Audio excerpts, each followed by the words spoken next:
Hello दोस्तों, दुनिया कहती है कि टाइम ट्रेवल इम्पॉसिबल है, लेकिन अगर मैं आपको बताऊं कि साइंस खुद इस बात को इनडायरेक्टली प्रूव कर चुकी है कि टाइम ट्रेवल पॉसिबल है और कुछ लोग शायद फ्यूचर में जा भी चुके हैं, तो क्या इस बात पर आप मानेंगे या फिर इसे कहानी समझकर इग्नोर कर देंगे। लेकिन आज जो आप जानने वाले हो वो आपकी रियलिटी को पूरी तरह बदल सकता है, क्योंकि शायद आप जिस दुनिया में जी रहे हो वह उतनी सिंपल नहीं है जितनी आपको दिखाई देती है। तो दोस्तों, वीडियो को अंत तक जरूर देखना। इस वीडियो को हम लोग शुरुआत करते हैं। टाइम क्या है? हम बचपन से यही सीखते आए हैं कि टाइम सीधा चलता है, पास्ट से प्रेजेंट और फिर फ्यूचर की तरफ, लेकिन असल में टाइम इतना सिंपल नहीं है। हम घड़ी को देखते हैं और सोचते हैं कि वही टाइम है, लेकिन घड़ी सिर्फ एक टूल है और टाइम को मेजर करने का असली टाइम उससे कई ज्यादा कॉम्प्लेक्स है। साइंस के अनुसार टाइम एक डायमेंशन है, जैसे लेंथ, विड्थ और हाइट होता है, वैसे ही टाइम भी एक डायमेंशन है। फर्क सिर्फ इतना है कि स्पेस में तो फ्रीली मूव कर सकते हैं, लेकिन टाइम हमें सिर्फ एक ही डायरेक्शन में मूव कराता है, वह है आगे की तरफ। लेकिन इसका मतलब यह नहीं है कि पीछे जाना इम्पॉसिबल है, बल्कि इसका मतलब यह है कि हम अभी तक उसे समझ नहीं पाए हैं। आइंस्टाइन थ्योरी, जब अल्बर्ट आइंस्टाइन ने रिलेटिविटी का कॉन्सेप्ट दिया था तो उन्होंने यह साबित कर दिया कि टाइम हर जगह एक जैसा नहीं चलता। उन्होंने बताया कि टाइम डिपेंड करता है स्पीड और ग्रेविटी पर। अगर आप बहुत तेज गति से ट्रेवल करते हो तो आपके लिए टाइम धीमा हो जाता है, और अगर आप किसी बहुत भारी ऑब्जेक्ट जैसे ब्लैक होल के पास जाते हो तो वहाँ टाइम और भी स्लो हो जाता है। इसका मतलब यह हुआ कि यह दो अलग अलग जगहों पर खड़े दो लोगों के लिए टाइम अलग अलग स्पीड से चलता है, और यही वह पॉइंट है जहाँ से टाइम ट्रेवल की पॉसिबिलिटी शुरू होती है। स्पीड और टाइम। अब आप इसे इमेजिन करो कि अगर कोई इंसान ऐसे स्पीड से ट्रेवल करे जो लाइट की स्पीड के करीब हो तो उसके लिए टाइम लगभग रुक जाएगा, क्योंकि फिजिक्स का नियम कहता है कि जैसे जैसे स्पीड बढ़ती है वैसे वैसे टाइम स्लो होता जाता है। और अगर कोई इंसान इतनी तेजी से ट्रेवल करके वापस आता है तो उसके लिए सिर्फ कुछ घंटे या कुछ दिन बीतेंगे, लेकिन पृथ्वी पर सालों या दशकों समय गुजर चुका होगा। यानी वह इंसान सीधे फ्यूचर में पहुंच जाएगा बिना किसी टाइम मशीन के, सिर्फ अपनी स्पीड की वजह से। और यही कॉन्सेप्ट साइंस में टाइम डायलेशन नाम से जाना जाता है। Real proof. अब आप लोग सोच रहे होंगे कि यह सिर्फ थ्योरी है, लेकिन ऐसा नहीं है। इसे रियल लाइफ में ऑब्जर्व किया जा चुका है। जब एस्ट्रोनॉट स्पेस में जाते हैं और वहाँ कुछ समय बिताकर वापस आते हैं तो उनके लिए टाइम पृथ्वी की तुलना में थोड़ा धीमा हो जाता है और बहुत छोटा होता है, लेकिन इतना जरूर होता है कि उसे मेजर किया जा सके एटॉमिक क्लॉक की मदद से।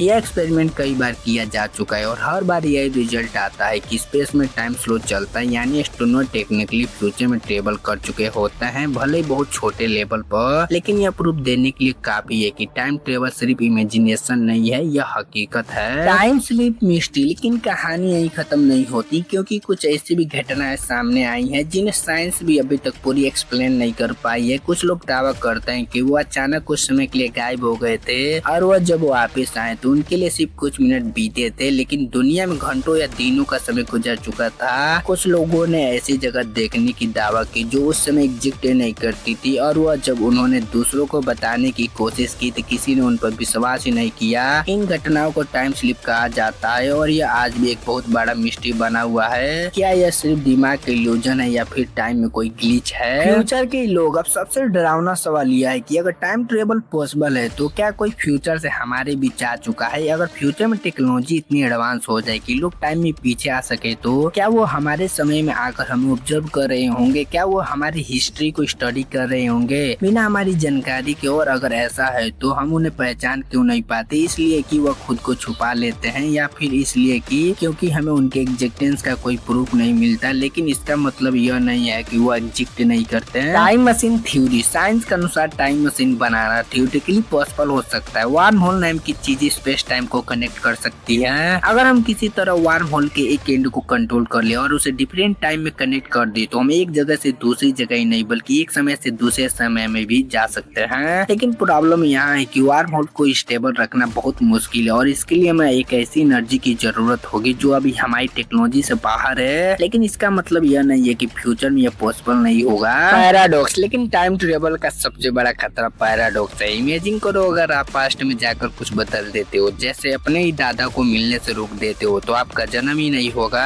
और अगर आप पैदा ही नहीं हुए तो आप पास्ट में जाने के लिए एग्जिस्ट ही नहीं करते। इसे ग्रैंडफादर पैराडॉक्स कहा जाता है। यह आज भी साइंटिस्टों के लिए एक बड़ा सवाल है, क्योंकि अगर पास्ट चेंज हो सकता है तो पूरी टाइमलाइन अनस्टेबल हो जाएगी, और यही शायद रीजन है कि पास्ट में ट्रेवल करना इतनी मुश्किल है। या शायद इम्पॉसिबल है। लेकिन सबसे शॉकिंग सच यह है कि आपको टाइम ट्रेवल करने की जरूरत ही नहीं है, क्योंकि आप ऑलरेडी टाइम ट्रेवल कर रहे हो। आप जो अभी यह देख रहे हो वह प्रेजेंट नहीं है, क्योंकि लाइट को आपकी आंखों तक पहुंचने में समय लगता है। यानी आप हर पल पास्ट को देख रहे हो और फ्यूचर की तरफ बढ़ रहे हो।